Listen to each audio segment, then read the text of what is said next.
Vendredi Saint, l'un des jours les plus sombres de la chrétienté, un jour de deuil. Ici, à la paroisse Saint-Jean 23, le chemin de croix est mis en scène. Les fidèles chrétiens remémorent les visages serrés, versant par moments des larmes la passion du Christ.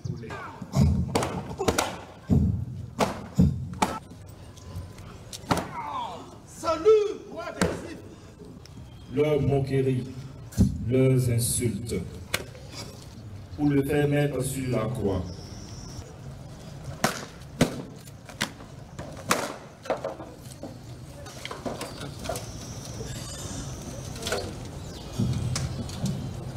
Le prix de la rédemption fut chèrement payé. Quand on voit déjà cette pièce qui est animée par des gens qui sont là avec nous, on imagine un peu ce que Jésus a souffert. Et on a beau dire, on sait que c'est mimé, mais il y a des moments où on a quand même des larmes aux yeux. C'est très émouvant de voir ces jeunes mimer la scène que Jésus a vécue. Et je dirais qu'il n'est même pas peut-être le tiers de ce qu'il a vraiment vécu. Alors ça nous remet en cause pour notre foi de pouvoir faire toujours sa volonté. Ça vous appelle à l'humilité et à savoir qu'il y a des gens qui, dans certaines situations, peuvent faire don de leur vie finalement pour les autres.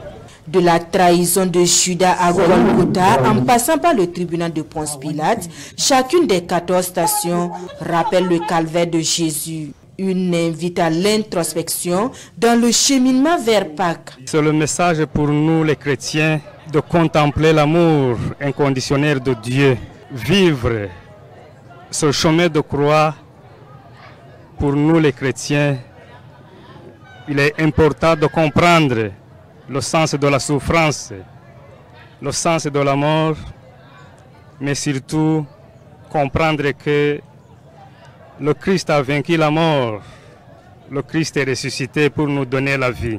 Une invite également, en contemplant ce chemin de croix, à être des imitateurs du Christ qui a consenti le sacrifice suprême pour le salut de l'humanité.